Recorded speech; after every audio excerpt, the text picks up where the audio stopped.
such a pleasure to be here and look out across so many great friends who we've been working with for so long. I'm Lorraine Chant. I'm President and CEO of the Health Foundation of South Florida, and I am pleased to add my personal welcome to everyone in the room for today's summit. First, I'd like to thank the boards of directors for Miami Homes for All and the Health Foundation of South Florida. You met our two esteemed chairpersons as they opened the summit today. These volunteer leaders who serve on our board of directors come from across the community and truly work tirelessly to support both of our organization's efforts to advance meaningful solutions for some of the most difficult challenges facing our community. Their contributions are invaluable, and I know both Annie, I, and our staffs appreciate all that they do all the time, but specifically in helping us to craft such a meaningful agenda today. It's my pleasure now to introduce our first distinguished keynote speaker, David J. Erickson, Senior Vice President and Head of Outreach and Education at the Federal Reserve Bank of New York, where he leads the community development finance, affordable housing, economic development, and institutional changes that benefit low-income communities. He made me promise to keep it short. He came in last night. We had a lovely dinner and amazing conversations with him and all of our panelists. I want to share with you that Mr. Erickson has been a leader in the collaboration between the Federal Reserve and the Robert Wood Johnson Foundation in bringing the health sector together with community development, which from our perspective is an opportunity whose time has come here in our community. So David, thank you so much for traveling to be with us today and for setting the stage for today's summit. Thank you so much. Thank you. Why don't you turn this on, I think. Thanks so much for that.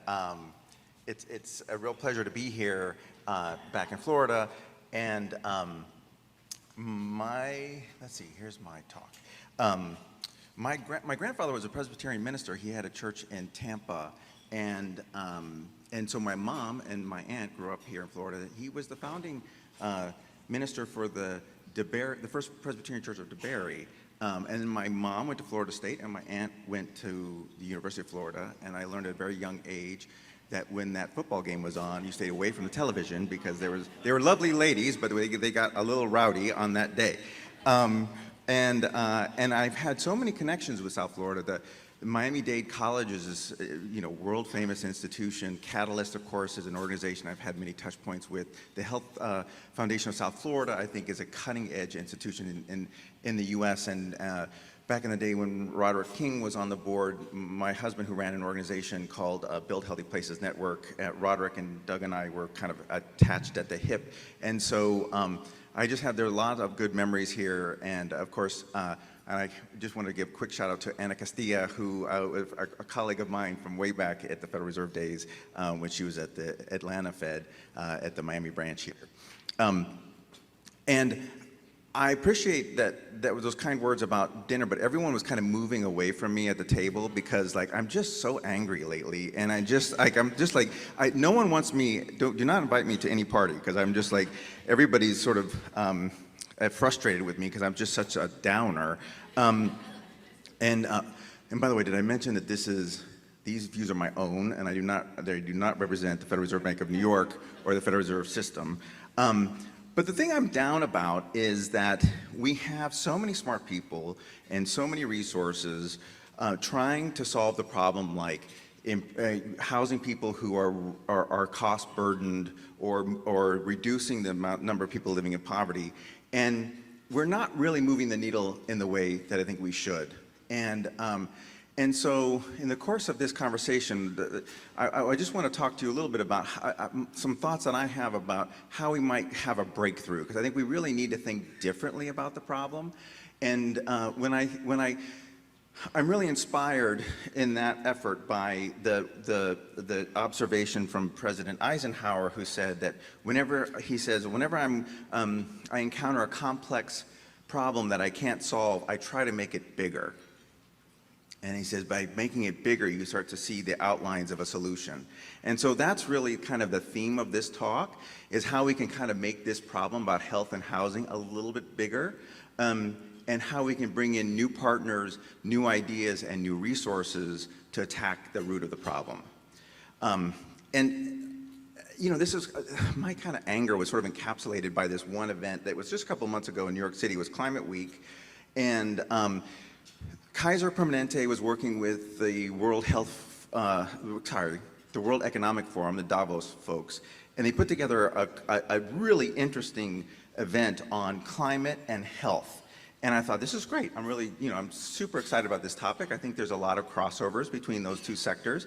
And so I went, it was at the Swedish consulate in Manhattan. It's very fancy, and it was like the fanciest people imaginable are speaking, and it was researchers from Harvard and from the National Academy of Medicine and big money players, the Wellcome Trust, one of the largest foundation in Europe, the Rockefeller Foundation, one of the largest foundations in the world. And they all got up there, and all of these people had sort of a very similar message, and they said, look, the problem is what we need to do, there's three things we need to do. One is we need more research. Two, we need more partnerships. And three, we need more resources. And I thought, that is unbelievable. Like, these are really impressive people, and they are all totally wrong. That is totally wrong. We don't need any of those three things. Like, we have plenty of money, and I'm going to get into that in the course of this conversation. We have plenty of money. There is nothing stopping us from partnering. You literally can just start handing your cards around at your table. We could do this today, here, right now. Organizations like Kaiser Permanente have been partnering with community development financial institutions like Enterprise Community Partners for a decade. They've spent $400 million on affordable housing. There's nothing stopping anybody from these partnerships. Megan Sandel, who you're going to hear from later at Boston Medical Center, has been investing with Community Reinvestment Act motivated banks and community development financial institutions, CDFIs, in affordable housing and other upstream social determinants of health through something called the Healthy Neighborhood Equity Fund for a decade. A fund that was really kind of sort of inspired by and co-founded by a friend of mine, Maggie Superchurch, who has the best name in the world, by the way, Superchurch.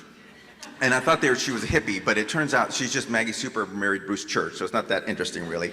But so Maggie Superchurch had this really simple question: why is it that I can invest in a company that makes a pill that lowers blood pressure, but I can't invest in a neighborhood that does measurably exactly the same thing, that gets the same output, right? So how do we think differently about creating new ways of approaching the problem? And the third of those recommendations from this very esteemed group of people was more research. And for goodness sakes, we do not need any more research. That's crazy. We know what the problems are. We know how we know what the outline of the solution is, that we have to be cross-sector and we have to be place-based. Now we don't know exactly how to do it. Now that part is hard. But we don't need any more research to tell us what to do. And so when I came back to my office, and I had an analyst on my team. I said, look, could you develop it? I want some heat maps and this is for New York City, so I apologize I didn't get something that's a little bit more focused on Miami. But I said, look, I want heat maps that show areas of concern in 3 different domains. One is on economics, one is on health, and one is on climate. And I said, just make it so that the neighborhoods that are of concern light up for each one of those. And so he put this slide together in like 2 hours, by the way. And this is I don't know how well you can see that. I'm not sure back there. I'm going to see if I can point out some of these things. But it's life expectancy, share of residents in poverty, heat deviation. This is heat islands, places that on extreme heat days experience hotter than normal temperatures, and air pollution. And what you see is this is Manhattan here and the Bronx. These are the 2 boroughs that I'm zooming in on. And I hope I don't fall off this stage, but here's Central Park, Upper West Side, Upper East Side, Greenwich Village. These are all very well-to-do neighborhoods. And you can see that the life expectancy there is significantly higher than it is in Harlem or in the Bronx. And this is, Robert Wood Johnson taught us this a long time ago. Your zip code is more important than your genetic code for your health and your life expectancy. And that is because Your body is the sum record of your challenges and opportunities, and there are too few opportunities and too many challenges in this red neighborhood. But if we think about it, well, how does that manifest? So I asked him to take a look at poverty. Again, the same map. Harlem and the Bronx lighting up in terms of residents living in poverty. Now, layer on that climate, where are the hottest parts of the city? Well, it's East Harlem and the Bronx. And if you look at the air pollution in this area, it's much worse in the upper part of Harlem and the Bronx. So this is it. You don't need any more research. We know that these are the neighborhoods that we need to focus on. But the trick is how to get the partnerships to work. And that is that's hard, actually. And one of the ways I think, and this is how I'm gonna build this slide over the next 10 minutes or so, but I'm gonna talk a little bit about how I think, what are the components that are necessary to sort of, how do you create a cross-sector sort of intervention to attack these multiple vulnerabilities that exist, that overlap in places. So the first tool I think you need are the sinews of these partnerships, the things that keep us together, that make these partnerships work is finance, in my opinion. And so I think it's really important that we focus on financial innovation as a way to do this. This is like that Healthy Neighborhood Equity Fund where Maggie had that question about creating a fund that could lower blood pressure by improving neighborhoods, right? These are the mechanisms you use for buyers of health to pay the producers of health to come up with better outcomes. And so I think what we need to do are things like create a secondary market for community development loans, make it easier for big institutional investors to invest into neighborhoods, create a stronger partnership between community development and impact investing. I think we need new types of tools, like a Fannie Mae for climate resilient neighborhoods. And we also need to find ways to invest into nonprofits with equity. And that sounds really simple, but it's like this century-old problem. A nonprofit can't sell stock. They can't, they don't have growth capital. And so we have to find a way and there's lots of solutions to this. You could create a for-profit subsidiary that could sell stock and then help, the nonprofit parent, or we're working on a lot of these things at the Federal Reserve Bank of New York. But there are other tools we need to work on, like what would it be like if we had a ready-to-learn at kindergarten bond, or a different way of, a friend of mine, Nathaniel Counts, he says, you can use a tax increment finance bond to improve the streetscapes and parks and whatnot, and you can pay that back by the added revenue that comes in property taxes because the enhanced value of the real estate. He says, why isn't there a TIF bond for health and wellness for a neighborhood, right? Why can't we draw a line around some of those neighborhoods that lit up, on that prior slide and say, we're gonna make an investment in here, and we're going to pay for it by the improved health outcomes that we can achieve. So there are lots of ways in which we could use capital markets to bring these different sectors together to get better outcomes. But what from finance is that capital only can respond to revenue, right? So you have to find a way to create revenue. And so I think there are there's a real opportunity here, and I'm going to go through that pretty quickly. So the first is community development finance and impact investing. So the Urban Institute did a study of how much money is invested from community development, in the community development function of banks that are motivated by the Community Reinvestment Act, and it's about $400 billion a year is invested into low-income communities. And if you add on to that all the investment tax credits, low-income housing tax credit, new markets, historic preservation tax credit, all of those, and the community development block grants, et cetera, you get up to about maybe $500 billion a year invested into low-income communities. That's a pretty good sizable chunk of revenue coming into low-income communities every year.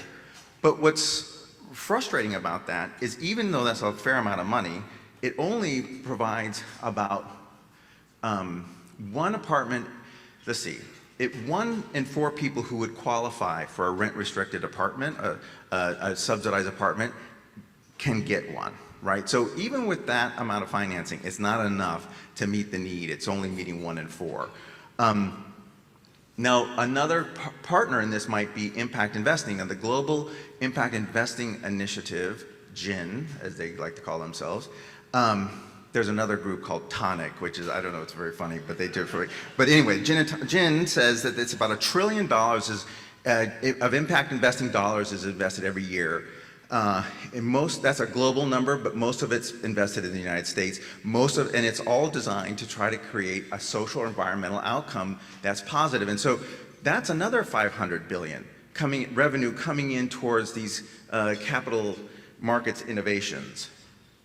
A second sort of tranche of this, a second area of revenue, I think can come from the health sector.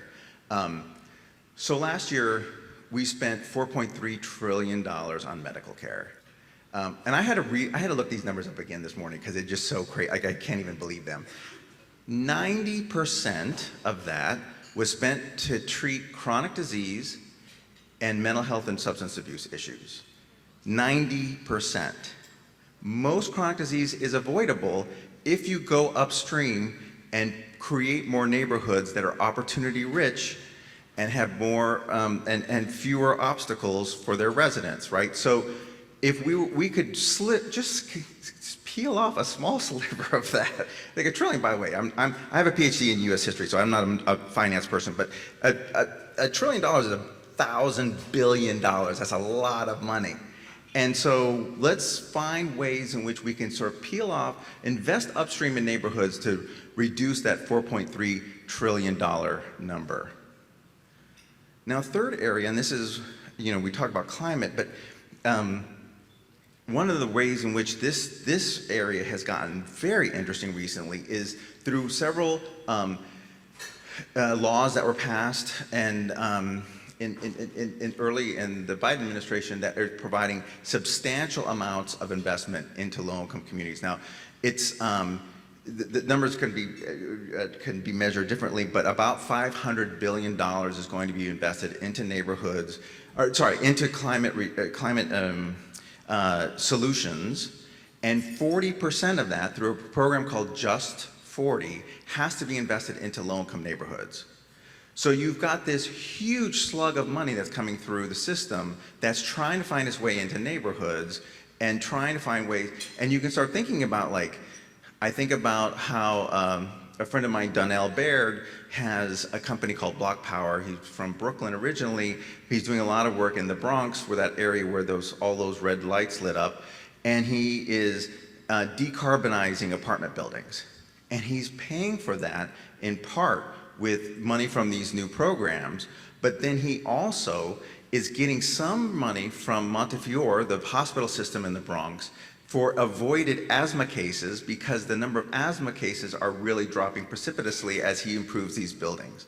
So you start to see the outline of these kind of connections. By the way, he also is, because this is very technical work, to take those old boilers out and putting in these new heat pumps and other equipment, he is training a new workforce to do this work. He only hires, this guy is a genius, I mean, he's really very impressive, but he only hires people from zip codes with high levels of gun violence.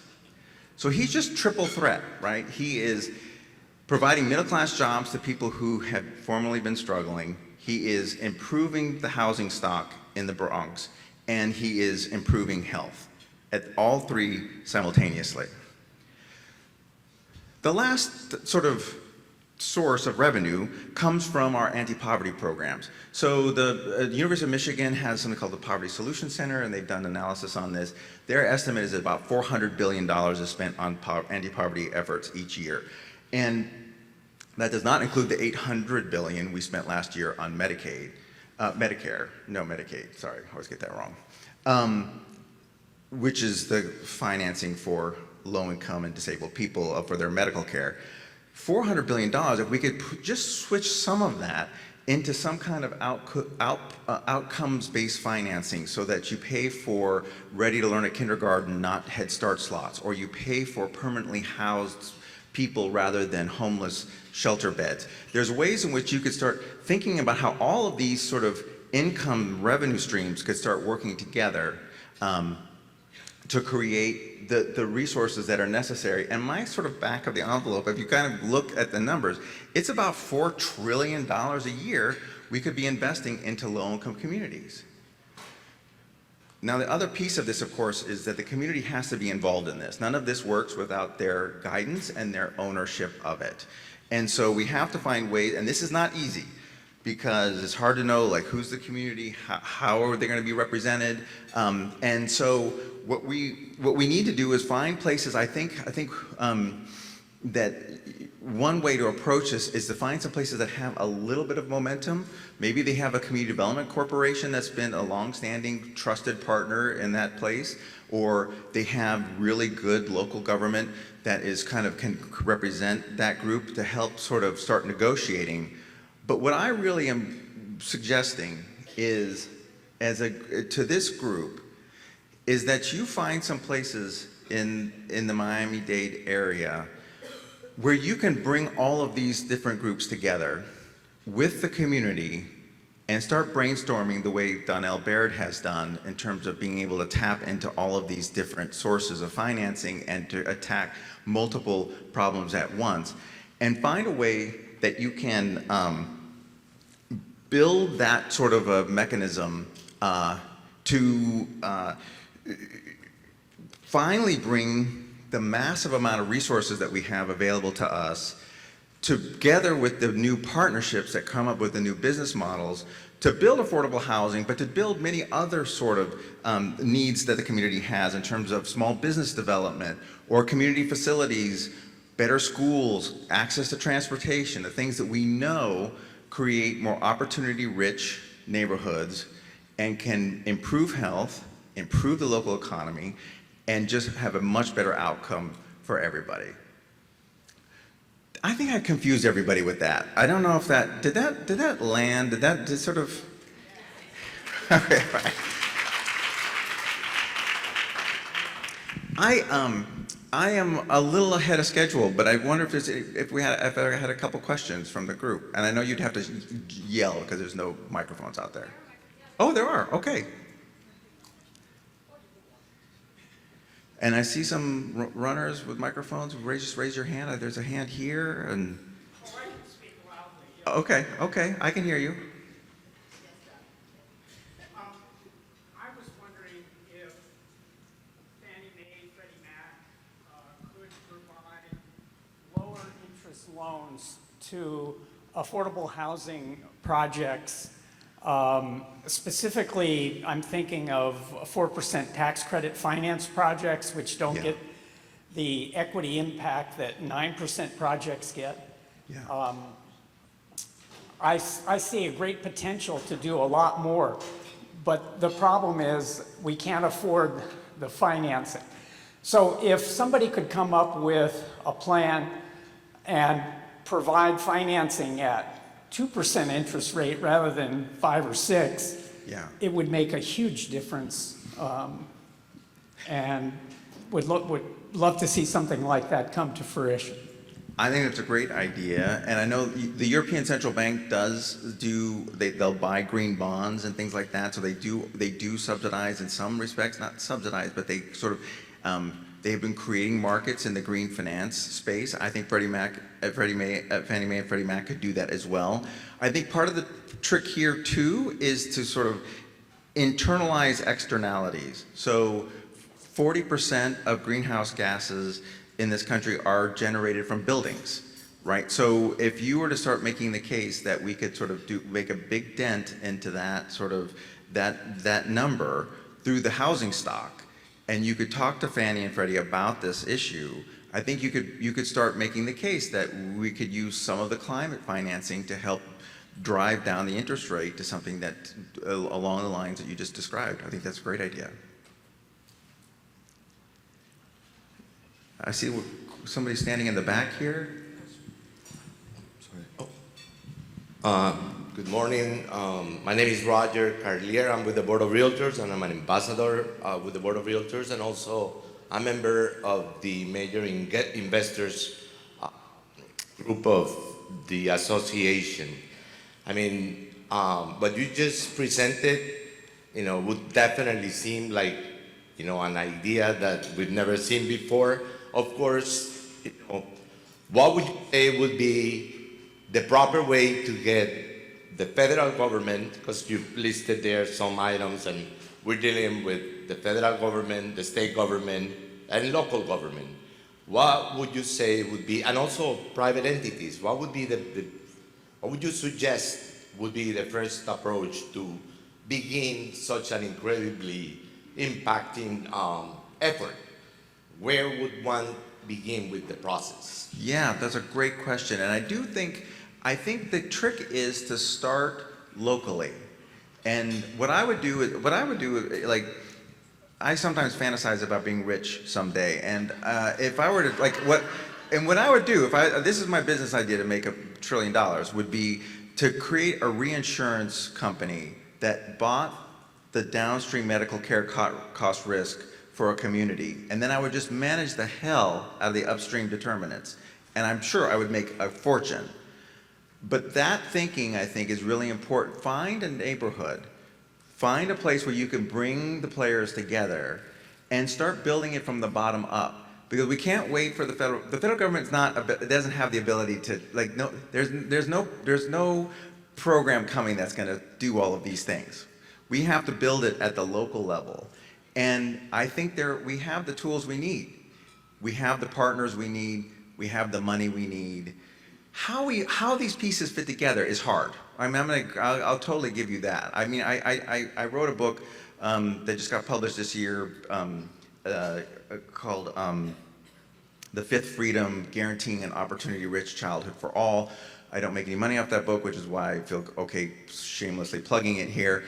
But in that book, what I'm trying to talk about is like a population health business model, and I really think, finding the entity that has the most to gain from improved health is your first ask. Who owns the downstream medical care cost for a place, or a neighborhood, or a population? Maybe it's veterans, maybe it's people with HIV, maybe it's, I don't know exactly, but I would start with somebody who, that's with like that biggest buyer of health, and then I would start adding on, I'd bring in Miami Homes for All and Catalyst and all of, the community development, and say, look, how can we help make sure we're managing the upstream determinants here to really improve the health, to deliver to this health provider, or to the health, the owner of the medical care cost risk. And that is how I would start to build it, from the bottom up. That's a great question, though. I think there was a question back here. Yeah. Hi, good morning. My name is Tomas Canella. I'm with Mission United at the United Way of Miami. I actually serve in the Veterans Program there, and my question is geared towards what you just spoke about. You highlighted that community ownership is critical in order to get a buy-in from the people that live in these communities. A lot of our programs here work in these very underserved communities and work very hard to build that trust with the communities, but do you have any examples that you can cite, information that you can share as to how we can really mend those relationships? Because whereas my program and my organization may be welcoming some of these communities, they're very distrusting of organizations and businesses and people that have said in the past that they're intent on serving and supporting the communities, and then they fall short or have extorted our communities. So do you have any examples that you can cite or any information that you can share or point us to really help mend these types of gaps? Yeah, that's a great question, and I think we have about 3 minutes left, so this may be the last one, if we might be able to get one more. And this is a great problem to have, by the way, to be squeaking tables in the back, because we need more places to sit. So that's a good sign that people want to be in this room and having this conversation. So congratulations to the organizers of this event. Wow, that's great. That's great. So I think, it's really helpful to sort of The partnerships matter in that case, so people who are trusted in the community.